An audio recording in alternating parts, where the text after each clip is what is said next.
viewers, another beautiful day or night. Sydney, hope your five senses of work, health, and strength is good or excellent. Alright, so Half-Life 3, huh? Listen to this. Uh, long-awaited Half-Life 3 fan game closer than ever as demo gets a Steam page. Says here the upcoming Project Borealis is a fan-made version of the potential Half-Life 3, and a new Steam page means it's closer than ever before. And then it says we're mere days away from Half-Life 2 20th anniversary, and the Fable sequel is still nowhere in sight. 2 decades ago, the G-Man led us with one of the biggest cliffhanger of all times, and we've seen waiting for what comes next ever since. Sure, Half-Life Alyx played with our expectations, but the third game is still seemingly a twinkle in the corner of Valve's eye. Since Gordon Freeman's last adventure, the Steam maker has given us Counter-Strike 2 Deadlock and even some Team Fortress 2 update. Half-Life 3 by comparison couldn't be more distant. That's until Project Borealis, this fan-made interpretation of what the Valve sequel could be, recently showed new signs of life, and now it's closer than ever before. Says both Half-Life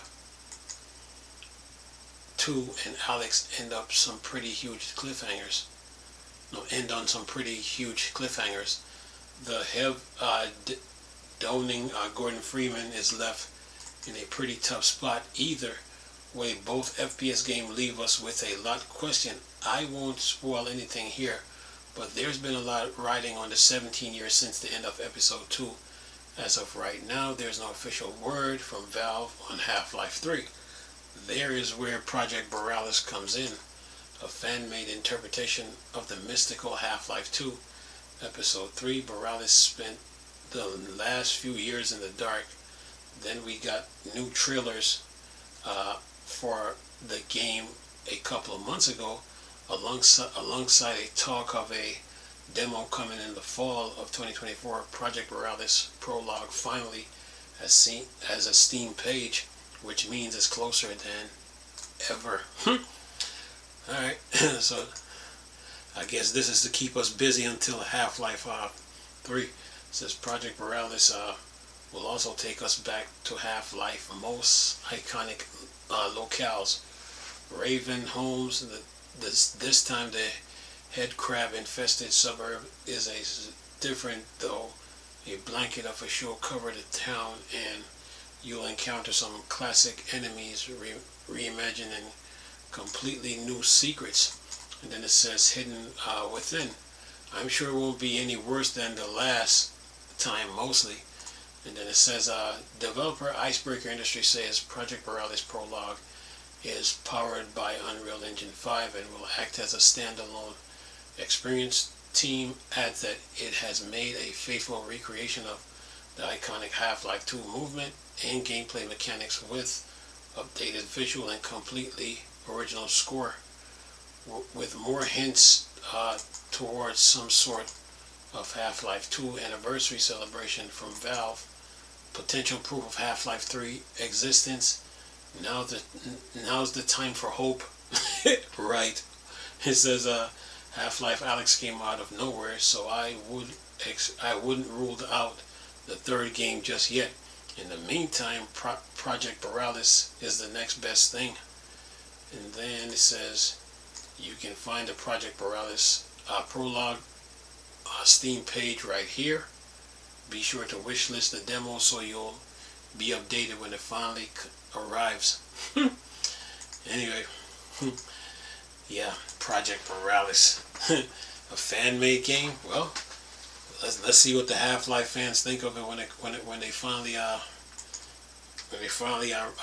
release it. Yeah, Project Borealis, man. Okay, what do we got on the gaming front here? Let's see. What do we got? Okay, let's see. stuck for what to play this weekend. DayZ works really nicely on Linux now. Says here, if you need something to game on Linux this weekend, why not try out the open world survival game DayZ? The game is also going through a player surge thanks to a new expansion release. The DayZ Frostline expansion launched October 15th. Bohemia Interactive announced it's sold over 300,000 copies of the DLC in the first week. Along with that, on October 20th, they marked the best day ever with 552 total daily active users and an all-time high on concurrent players with 7,900 on Steam, 33,000 on PlayStation. 7,900 on Steam, 33,000 on PlayStation, 36,000 on Xbox. The thing I've been trying to play DayZ on and off for a while, but always had issues with the launcher. Valve announced back in late 2021 that DayZ was one of the titles that enabled BattlEye anti-cheat support ahead of the Steam Deck release. As of the latest DayZ update, though, no problems at all getting into the game. And then it says, nice to see some developers appear to have no problem with keeping their anti-cheat enabled for Linux, unlike GTA Online for GTA 5 and Apex Legends. The only issue I encountered is that if you leave the game launcher open, you'll get a weird outline of it on top of the game window. Simply closing the launcher once you're in the game, get rid of it. Other than that, the latest Proton 9.023, it seems to work really nicely. Pretty reasonable performance too on the extreme graphics preset on a 2560 by 1440. I've been seeing it run swimmingly over 60 FPS all the time in the open world and higher when in various buildings. Depending on the area though, some areas give much better performance. DayZ is also 50% off until November 4th. And then it says DayZ release date 31st December 18. And off link where to buy. Steam. Yeah. Got to keep you guys in the loop, man. Alright, what else we got? Let's see here.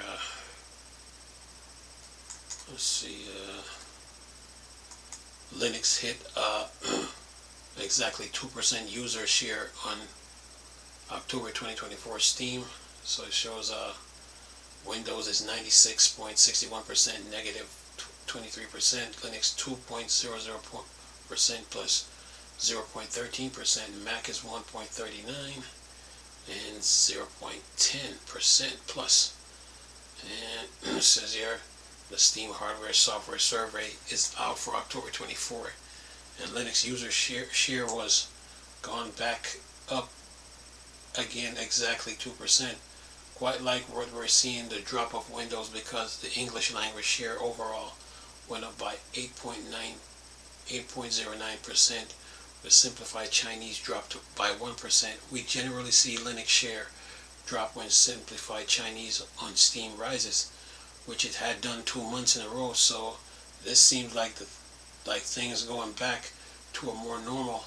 And then it shows Steam OS, Arch Linux, Free Desktop SDK, Ubuntu 24.1, Linux Mint 2264, Manjaro, Ubuntu Core 2264-bit, Pop OS, and Linux Mint, and others. So what you got here is 36.9%, 6.16, 5.10, 3.96, 3.33, 306, 292, 289, 27. For others is 27.43%.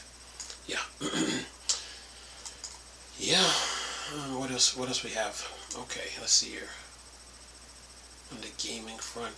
Oh, Wine. Updates.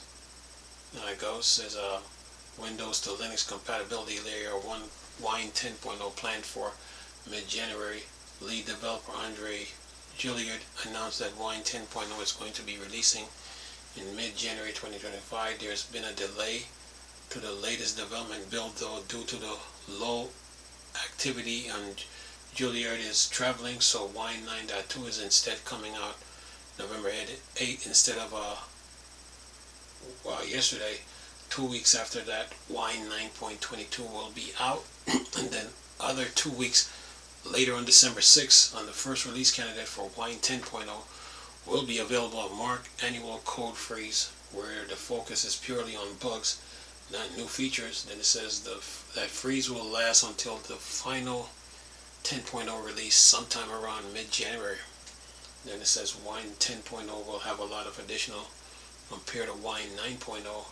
Improved Unicode, improved Wayland support, lots of direct play support upgrades, a new media foundation backend using FFmpeg, ARM64 support upgrades, and initial driver store implementation. Expand support for ODBC window driver, support for elevating process privilege, better Vorak keyboard detection. The D is silent, and then it says, and much more. Eventually, then we'll see a new Proton version 2 based on Wine 10 to continue improving Windows gaming on Steam Deck. Alright. What else we have here on the Steam Deck? Okay.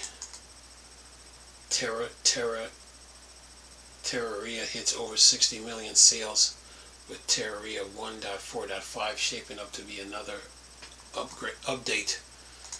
Wow, 60 million? That means a lot of people are playing it.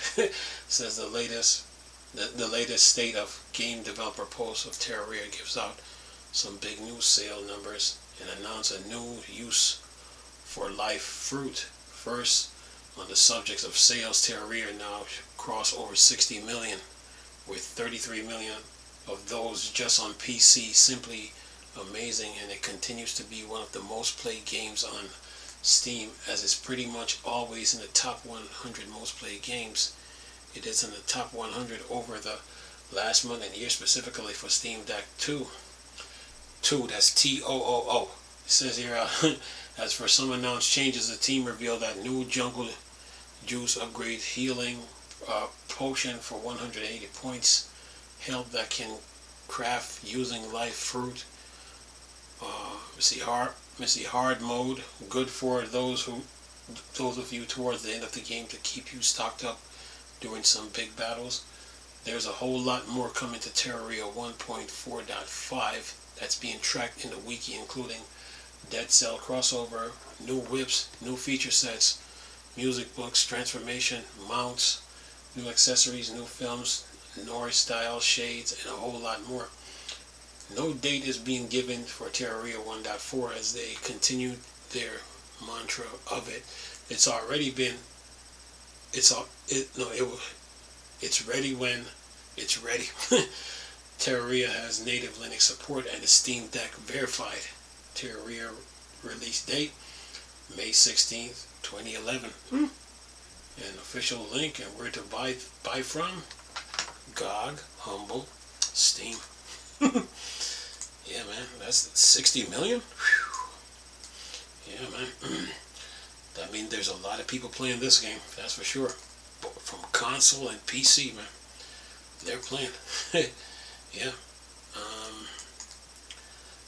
Video games, man. People, it's the holiday season too. Oh, people are gaming. You best believe it. Gaming. They are playing right now.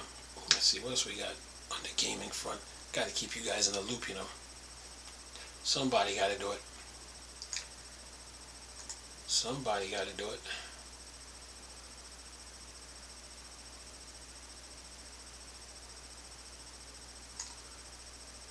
Which one is this? Medieval City Builder Settlement Rising adds game-changing fan favorite feature. Huh? What did they add this time?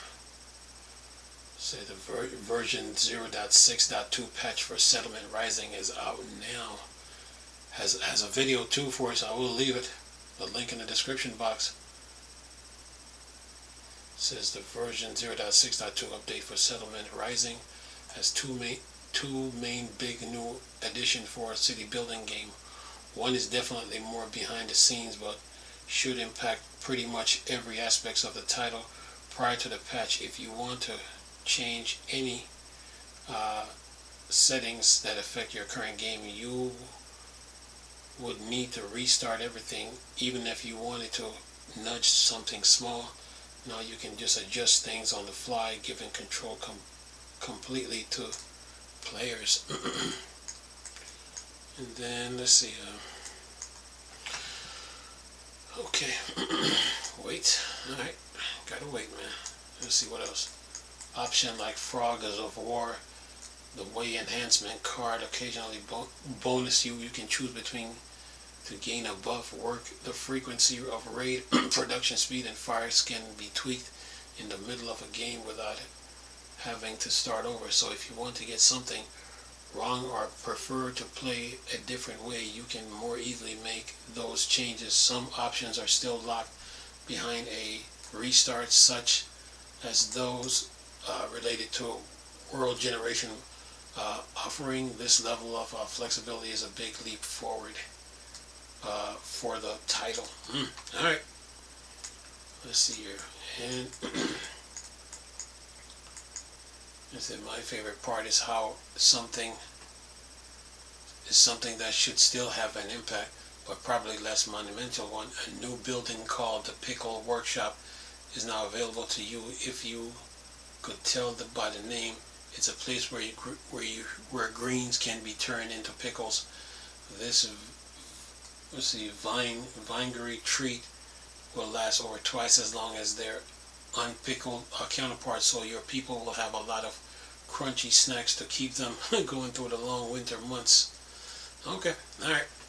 I'm going to leave the video in the description box. Let's see what else I got on the gaming front. Yeah. Yeah, stay consistent with this, that's for sure. Okay. Oh, the Monster Hunter Wilds. Okay, that's coming.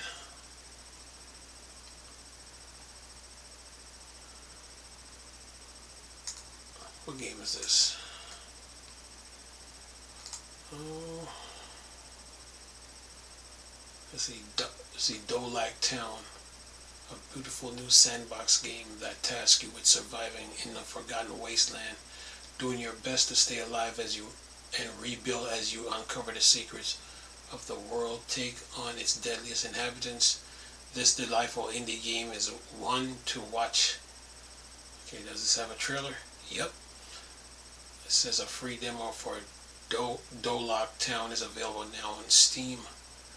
And it says we've got plenty of more time to check out while you wait for the full version, including the best indie games in 2024. So this game as a video, article as a trailer, we'll leave it.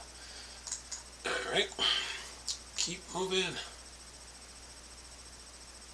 Yeah. Gotta keep you guys in the loop, man. Video games. Let's see what else is new. Yeah. Let's see what else we got. Okay, anything else on the gaming front? Okay, alright, we did that. We talked about that yesterday. Alright, got to keep you guys in the loop. This Horizon Zero Dawn remasters on Steam draws fewer players than the original. So in other words, people like the original is like, if it ain't broke, don't fix it. You know, that's when it comes to that. All right. What else we have here? Keep the news coming. Nvidia replaces Intel in the Dow Jones Index. Market shift in tech landscape. Well, got to keep up with the times, you know. AMD, what's this? Okay. I have to do a separate video on that. Anywho, what else we got? Yeah, keep you guys in the loop. Put the content out for the viewers. They're hungry. Yeah, got to do that.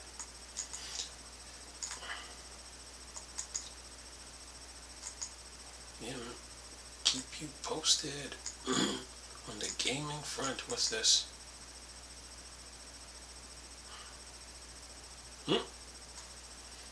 Okay, that's another video I can make. Alright.